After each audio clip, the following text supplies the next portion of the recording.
Hello friends, हमने पिछले video में देखा था कि संतुलित और असंतुलित रासायनिक समीकरण क्या है। तो हमने समीकरण के बारे में पढ़ रहा था कि रासायनिक समीकरण होता क्या है। तो आज उसी से संबंधित रासायनिक समीकरण लिखने का नियम क्या क्या होता है वो देखेंगे। तो चलिए देखते हैं। इसके टोटल 5 नियम लिखे गए हैं।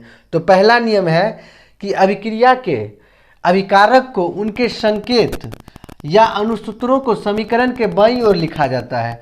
तो अभिकारक के बारे में हम पिछले वीडियो में पढ़ चुके हैं कि क्या होता है अभिकारक।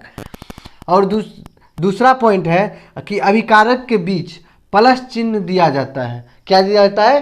प्लस चिन्ह दिया जाता है। उसके बाद अगला पॉइंट है अभिक्रिया के प्रतिफल को समीकरण के दाईं ओर लिखा जाता है। किधर लिखा जाता है? दाईं ओर। अब थोड़ा अगर आप लोग भूल गए हैं तो एक बार रिकैप कर देते हैं इसको क्या होता है। जैसे मान लीजिए कि ये हाइड्रोजन और ऑक्सीजन मिलके क्या बनाता है?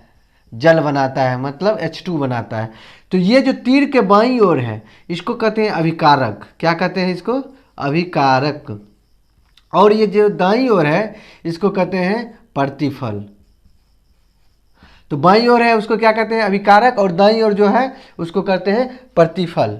तो हमने क्या देखा? तीसरा पॉइंट कि अभिक्रिया के प्रतिफल को समीकरण के दाईं ओर लिखा जाता है। ठीक। अगला पॉइंट है कि प्रतिफल के बीच प्लस चिन्ह दिया जाता है। प्रतिफल के बीच क्या देता है? प्लस चिन्ह दिया जाता है। अगला 5वां पॉइंट है कि अभिकारकों और प्रतिफल के बीच एक तीर चिन्ह दिया जाता है जो यह बताती है कि अभिक्रिया किस दिशा में हुई है। मतलब क्या? जो ये तीर है ये बता रही कि अभिक्रिया किस दिशा में हुई है। तो 5वां पॉइंट यही था।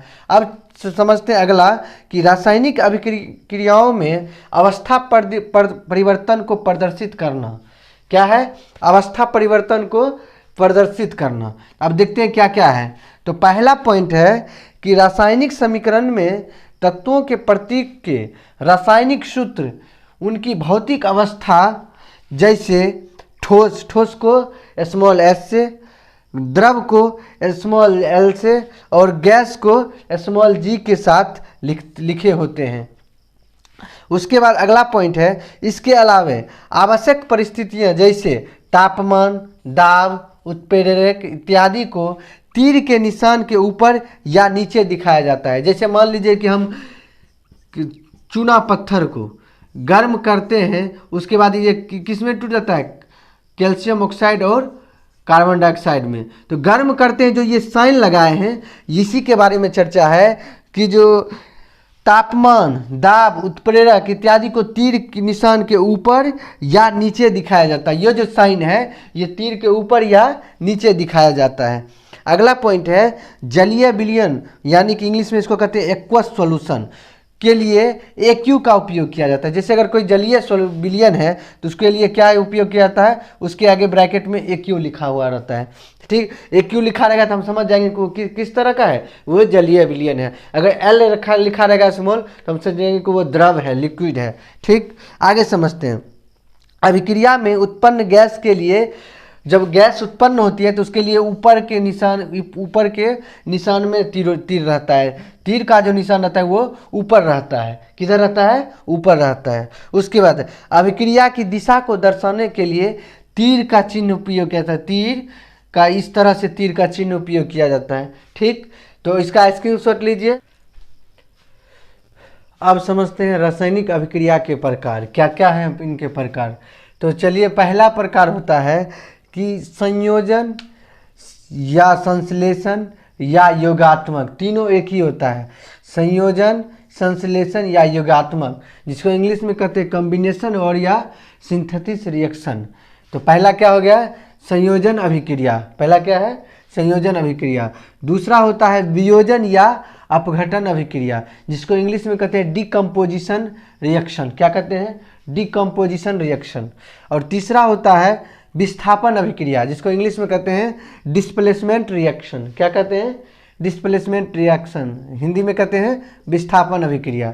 चौथा रासायनिक अभिक्रिया है द्विविस्थापन अभिक्रिया, जिसको इंग्लिश में कहते हैं डबल डिस्प्लेसमेंट रिएक्शन। क्या कहते हैं? Double displacement reaction. तो चौथा क्या था? द्विविस्थापन अभिक्रिया। और 5वां और अंतिम है उपचयन एवं अपचयन अभिक्रिया, उपचयन एवं अपचयन अभिक्रिया, जिसको इंग्लिश में कहते हैं ऑक्सीडेशन एंड रिडक्शन रिएक्शन। क्या कहते हैं? Oxidation and reduction reaction. तो चलिए इसको एक एक करके समझते हैं कि क्या होता है संयोजन अभिक्रिया, क्या होता है वियोजन अभिक्रिया। तो चलिए पहला देखते हैं संयोजन अभिक्रिया क्या होता है, जिसको इंग्लिश में कहते हैं कॉम्बिनेशन रिएक्शन। तो वह अभिक्रिया जिसमें दो या दो से अधिक अभिकारक, दो या दो से अधिक अभिकारकों से एकल उत्पाद का, मतलब कि एक उत्पाद का निर्माण होता है, तो ऐसी अभिक्रिया को क्या कहते हैं? संयोजन अभिक्रिया कहते हैं। क्या है इसका डिफिनेशन? वह अभिक्रिया जिसमें दो या दो से अधिक अभिकारकों से उत्पाद का निर्माण होता है, ऐसी अभिक्रिया को क्या कहते हैं? संयोजन अभिक्रिया।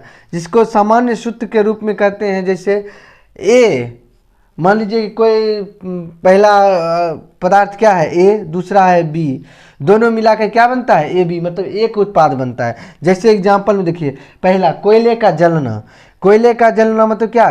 जैसे कार्बन, कार्बन क्या है? सॉलिड रहता है। उसके बाद ऑक्सीजन, कार्बन किसके उपस्थिति में जलता है? ऑक्सीजन की उपस्थिति में, तो वो जल के क्या बनाता है? Carbon dioxide. कार्बन डाइऑक्साइड क्या है? गैस, तो उसके आगे क्या लिख दिए? जी। कार्बन क्या था? सॉलिड, तो एस को ऑक्सीजन गैस था जी, और कार्बन डाइऑक्साइड बना तो जी, तो गैस बन गया तो जी। ठीक।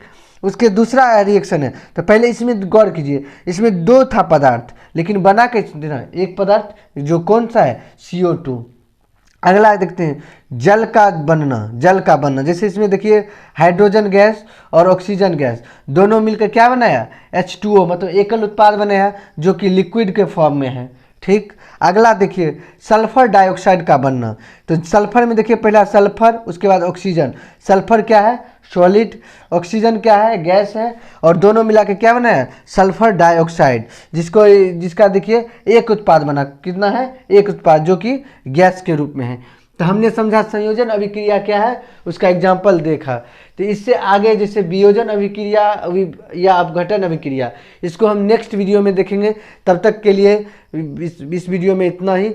छोटा छोटा वीडियो इसलिए बना रहे हैं कि आपको देखने में ज़्यादा बोरियत महसूस ना हो, और तुरंत देखने में मज़ा आ जाए, और फिर नेक्स्ट वीडियो में फिर थोड़ा एनर्जी के साथ देख लेंगे। तब तक के लिए धन्यवाद। जय हिंद।